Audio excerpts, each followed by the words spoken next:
The year is 1533. A child is born at Greenwich Palace, destined to inherit a kingdom steeped in intrigue, rebellion, and religious conflict. This is Elizabeth, daughter of Henry V and Anne Boleyn, a girl whose very existence will ignite jealousy, fear, and deadly ambition. Within 3 short years, her mother is executed. Elizabeth is declared illegitimate. She is stripped of her place in the line of succession. The shadow of the scaffold will follow her for the rest of her life. But Elizabeth is not ordinary. From her earliest days, she shows intelligence, resilience, and a sharp mind beyond her years. Tutors teach her languages: French, Italian, Spanish, Latin, Greek.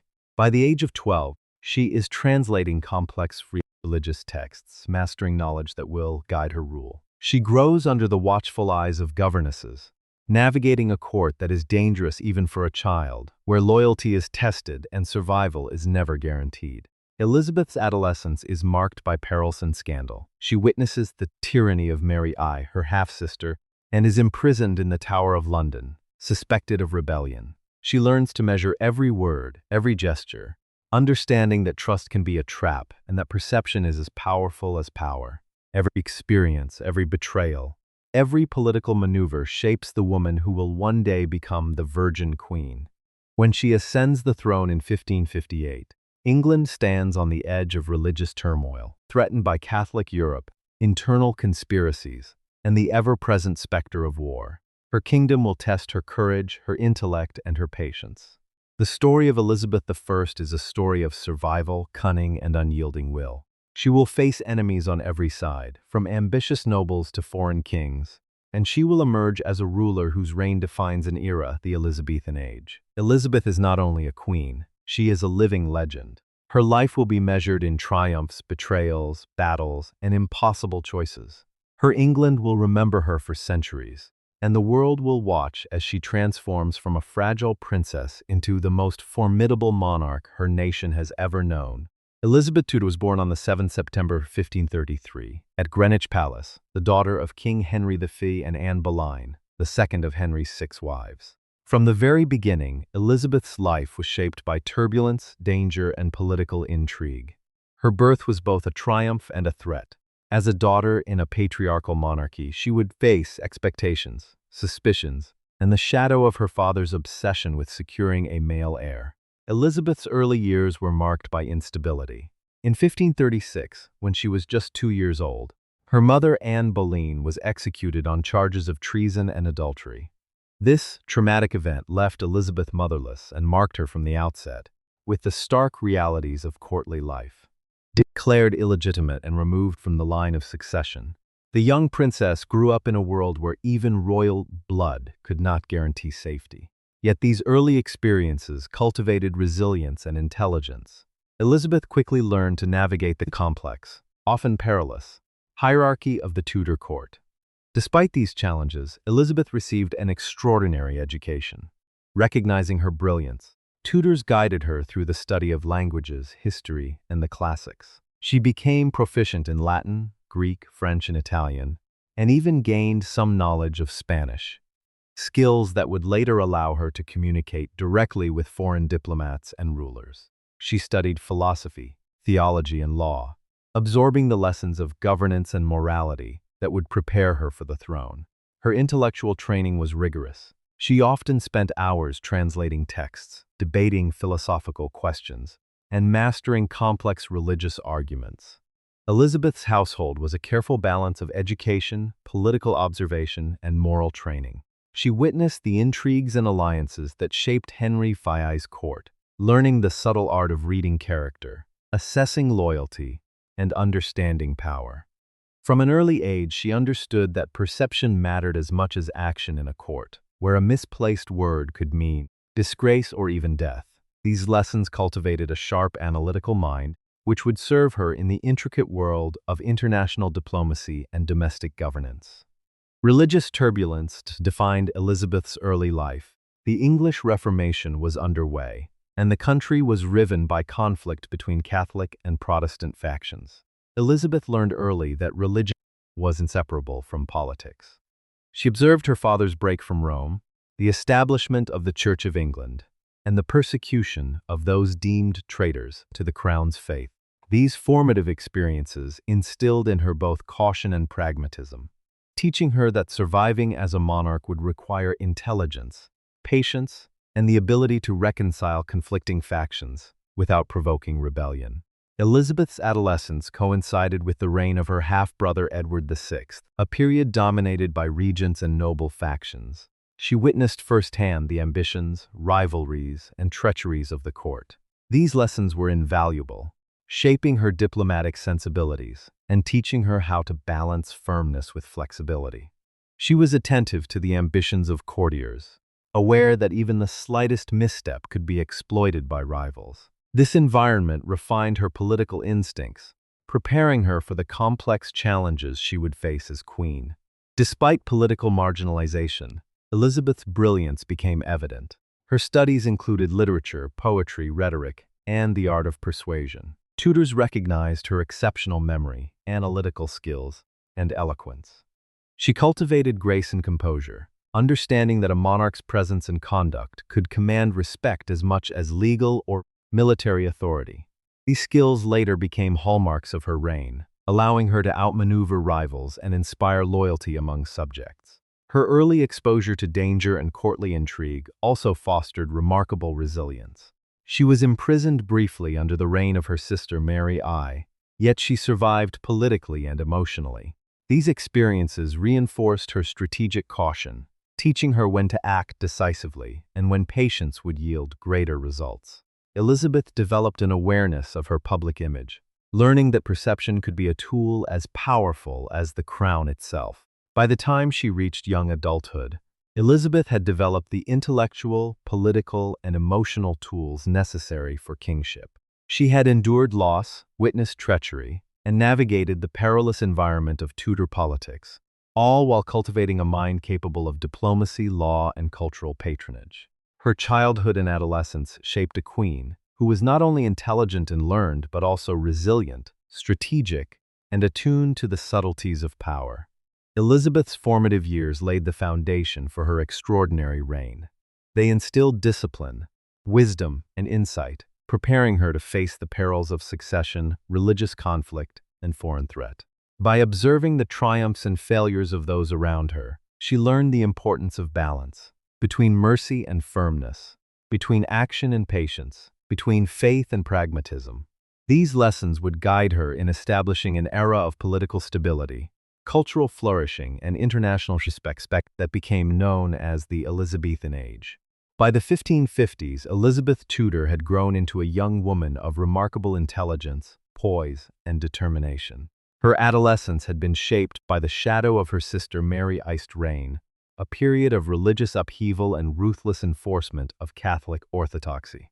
Elizabeth had been under scrutiny, her every word and gesture interpreted as political significance. Yet, despite the danger, she had survived. She learned the art of patience, discretion, and self-control, skills that would later define her approach to governance. Elizabeth's early adulthood was marked by careful cultivation of alliances and a growing reputation for intelligence and charm. She corresponded with European monarchs and advisors, demonstrating linguistic skill, diplomatic insight, and cultural sophistication. Her mastery of multiple languages allowed her to navigate foreign courts with confidence, ensuring that she could communicate directly with envoys and understand international politics without intermediaries. This independence of thought and action was exceptional for a woman of her time and prepared her for the extraordinary responsibilities that lay ahead.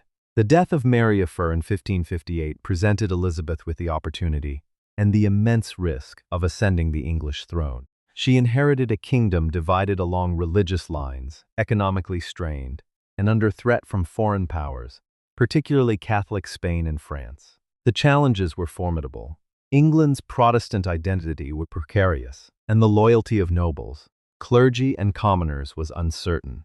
The crown she now assumed required not only political acumen but extraordinary courage and foresight. Upon her accession, Elizabeth moved cautiously yet decisively. Her early acts as queen reflected a sophisticated understanding of the delicate balance required to govern a divided realm. She reaffirmed the authority of the crown while demonstrating restraint, understanding that a heavy-handed approach could provoke rebellion. She relied on skilled advisors, while also asserting her own judgment in matters of state. These early decisions established her as a ruler who was both authoritative and prudent, earning the respect of her court and subjects alike. Elizabeth faced immediate threats from powerful Catholic factions within England and abroad. Mary, Queen of Scots, posed a potential claim to the throne, while Spain sought to influence English politics through both diplomacy and intrigue. Elizabeth's early reign was therefore defined by a combination of political cunning and strategic foresight. She navigated these challenges with patience, never revealing all her intentions, and carefully cultivating a reputation for wisdom and measured judgment. Domestically, Elizabeth sought to stabilize the kingdom after decades of religious and political upheaval. She introduced measures to secure Protestantism, while avoiding the extremism that had characterized her sister Mary's reign. She re-established the Church of England's authority, emphasizing compromise and moderation. Religious leaders were consulted, and the Crown worked to unify competing factions through both negotiation and law. This delicate balancing act allowed Elizabeth to consolidate her power while reducing the likelihood of internal conflict, demonstrating an early mastery of statecraft that would define her long reign. Elizabeth also understood the importance of image and perception. She cultivated a persona of strength, wisdom, and moral integrity, carefully controlling her public appearances and communications. Portraits, courtly pageantry, and ceremonial acts were all used to project authority and inspire loyalty. In this way, she transformed herself into a symbol of national unity, a queen whose presence alone reinforced her legitimacy and stabilized her rule. Her foreign policy reflected similar intelligence and restraint. Elizabeth maintained careful correspondence with European powers, negotiating treaties that preserved England's sovereignty while avoiding unnecessary war. She leveraged marriages, alliances, and diplomatic gifts to secure her position, yet she remained vigilant against plots and conspiracies. Her understanding of international politics, combined with her domestic prudence, allowed England to navigate a perilous landscape, avoiding invasion while strengthening its position in Europe. One of the most significant challenges of her early reign was the management of her advisors and court. Nobles and ministers, many with ambitions of their own, had to be carefully balanced. Elizabeth skillfully navigated court rivalries, rewarding loyalty and subtly curbing those who might challenge her authority. Her combination of intelligence, patience, and political acumen ensured that the machinery of government functioned smoothly, even as she faced persistent threats from both within and outside the kingdom. Elizabeth's personal qualities were equally important to her consolidation of power. Her intelligence, eloquence, and strategic thinking earned her the respect of foreign ambassadors and domestic elites alike. Her awareness of human psychology allowed her to anticipate the motivations of courtiers, diplomats, and rivals. By projecting calm decisiveness and moral authority, she transformed a kingdom, riven by conflict, into one capable of unity and resilience. During these formative years, Elizabeth also faced direct threats to her life and position. Plots against her were frequent, including schemes orchestrated by Catholic sympathizers who sought to replace her with Mary, Queen of Scots. Each threat reinforced her vigilance and sharpened her political instincts. She learned to respond decisively, using intelligence networks, loyal supporters, and careful timing to neutralize danger without inciting broader conflict. These experiences forged her resilience, teaching her that survival in the volatile world of Tudor politics required patience, subtlety, and courage. By the end of her early years as queen, Elizabeth had transformed the crown into a position of enduring authority. She had stabilized England after decades of turmoil, secured the loyalty of key nobles and advisors, and navigated the treacherous waters of religious and international politics. Her careful consolidation of power, coupled with her strategic use of diplomacy, law, and image, established the foundation for a reign that would endure for decades, shaping the nation's identity and ensuring her place in history as one of England's greatest monarchs. Elizabeth's early adulthood demonstrates her extraordinary combination of intellect, political savvy, and personal resilience. The lessons she learned during these years, From navigating court intrigue, surviving threats to her life, balancing religious factions, and projecting authority, prepared her for even greater challenges in the years ahead. She was no longer merely the princess who survived the shadows of the tower. She was now a queen poised to define an era, capable of commanding respect, inspiring loyalty, and shaping the destiny of England itself. Elizabeth I's reign, beginning in 1558, ushered in an era of remarkable political stability, cultural flourishing, and international recognition. By this time, she had matured into a ruler of extraordinary intelligence, strategic acumen, and personal resilience. Her early experiences, the traumas of childhood, the political intrigues of Mary's court, and her careful navigation of religious factions, had forged a queen uniquely equipped to confront the challenges of leadership. England was still vulnerable. Catholic powers sought influence. Foreign kings eyed English territory, and internal dissent simmered. Yet Elizabeth confronted these threats with a combination of pragmatism, courage, and vision that would define her legacy.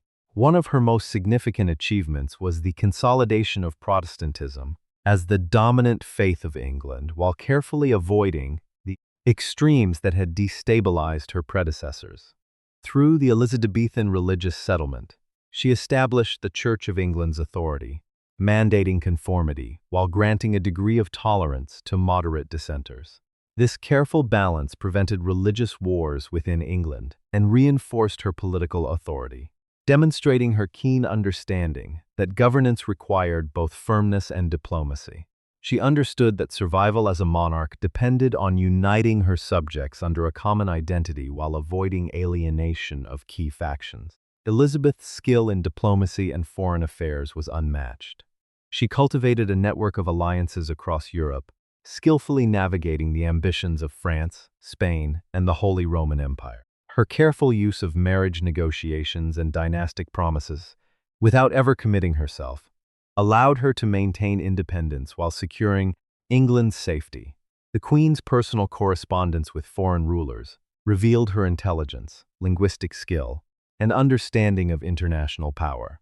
Through negotiation, cunning, and the occasional show of military might, she positioned England as a respected power on the European stage. The defeat of the Spanish Armada in 1588 stands as the pinnacle of Elizabeth's political and military genius. Spain, determined to restore Catholic dominance and depose the Protestant usurper, launched one of the most formidable fleets in history.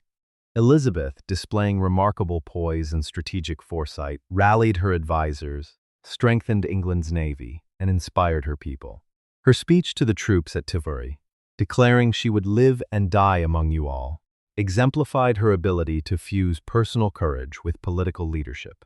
The Armada's defeat cemented England's independence, bolstered national pride, and solidified Elizabeth's reputation as a decisive and visionary monarch. Culturally, Elizabeth's reign became synonymous with the Elizabethan age, a period of unprecedented artistic, literary, and scientific achievement. She patronized writers, poets, and playwrights, fostering talents such as William Shakespeare and Christopher Marlowe. The flourishing of theater, literature, and exploration reflected both the Queen's personal appreciation for learning and her strategic promotion of English identity. She understood that culture could reinforce her authority, unify her subjects, and project England's prestige abroad. Her court became a center of intellectual and artistic excellence, signaling the sophistication and vitality of her kingdom. Elizabeth also faced ongoing internal threats, conspiracies, plots, and assassination attempts, often tied to the ambitions of Mary, Queen of Scots, or disaffected nobles, required constant vigilance. Her handling of these threats displayed a rare combination of intelligence and ruthlessness. She neutralized plots with calculated measures, using imprisonment, careful interrogation, and political maneuvering to maintain her authority without provoking widespread unrest. The execution of Mary, Queen of Scots, in 1587, while controversial, eliminated a persistent rival and secured Elizabeth's position as England's uncontested ruler. Despite her formidable public image, Elizabeth's personal life was marked by sacrifice and restraint. She remained unmarried, earning the title Virgin Queen, yet she used her single status strategically in diplomacy, maintaining independence while fostering alliances. Her careful management of public perception, personal discipline, and charisma allowed her to command loyalty and respect, projecting both authority and dignity. Elizabeth's choice to remain unmarried reflected a calculated understanding of the limitations and vulnerabilities of female sovereignty in her era, demonstrating her mastery of both personal and political strategy. Elizabeth's domestic policies emphasized stability, economic growth, and social cohesion. She encouraged trade, oversaw the expansion of the navy, and promoted exploration, laying the foundations for England's emergence as a global power. By balancing taxation, patronage, and law enforcement, she maintained social order and strengthened the monarchy's legitimacy. Her reign combined innovation with pragmatism, blending personal authority with institutional development to ensure the longevity of her policies. Her legacy extended beyond politics and culture. Elizabeth's careful management of court, government, and public perception created a model of female leadership that inspired generations. She demonstrated that a woman could rule decisively, diplomatically, and wisely in an era dominated by male monarchs. Her ability to navigate complex religious, political, and military challenges without losing authority set a standard for monarchy and governance that resonated long after her death. Elizabeth died on the 24th March 1603, ending a reign of 45 years, the longest of any English monarch at that time. Her passing marked the end of the Tudor dynasty and the transition to the Stuart era under James. Yet her influence persisted. England remained unified, Protestant, culturally vibrant, and respected across Europe. Her reign became a benchmark for leadership, embodying intelligence, resilience, courage, and vision. The world would remember her as the queen who transformed a fragile kingdom into a nation, capable of projecting power, fostering culture, and enduring through centuries of change. Elizabeth I's story is one of survival, brilliance, and enduring impact. From a vulnerable child marked by scandal and political uncertainty to a monarch who commanded respect, defeated powerful enemies, and cultivated a golden age of culture, she exemplifies the combination of personal courage, strategic vision, and unwavering determination. Her life demonstrates that leadership is measured not merely in battles won or territories conquered, but in the ability to preserve a nation's stability, identity, and prosperity across decades of challenge.